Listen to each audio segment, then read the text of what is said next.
सर्व जाती धर्मीयांचे श्रद्धास्थान असलेल्या सैलानी बाबा यात्रा येथे दरवर्षी लाखो भाविक सैलानी येथे दाखल होतात। दरवर्षीप्रमाणे यावर्षी सुद्धा सैलानी बाबा यांची यात्रा जवळ आल्यानं नागरिकांची गैरसोय होऊ नये तसेच कायदा व सुव्यवस्था अबाधित राहावी याकरिता प्रशासनानं वेळोवेळी सर्व विभागाच्या मीटिंग घेण्यात आल्या आहे। त्या अनुषंगानं काल दिनांक 18 फेब्रुवारी 2026 रोजी पोलीस अधीक्षक बुलढाणा निलेश तांबे यांच्या मार्गदर्शनाखाली अपर पोलीस अधीक्षक बुलढाणा अमोल गायकवाड, रायपूर ठाणेदार निलेश सोळंके, तत्कालीन ठाणेदार दुर्गेश राजपूत यांनी सैलानी बाबा यात्रा संदर्भाने पिंपळगाव सराई येथे संदल घर तसेच संदल मिरवणुकीच्या मार्गाची पाहणी करून ग्रामपंचायत यांना मिरवणुकीच्या मार्गात असलेल्या अडचणी दूर करण्याबाबत सूचना दिल्या।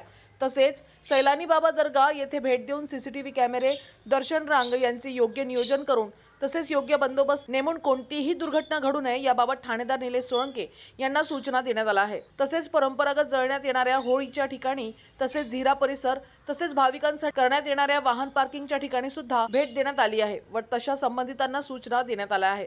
सैलानी यात्रा बंदोबस्त अधिक सक्षम व सुयोग्य पद्धतीने राबविण्यासाठी दिशा मिळाली असून भाविकांनीही प्रशासनास सहकार्य करावे असे आवाहन करण्यात आले आहे।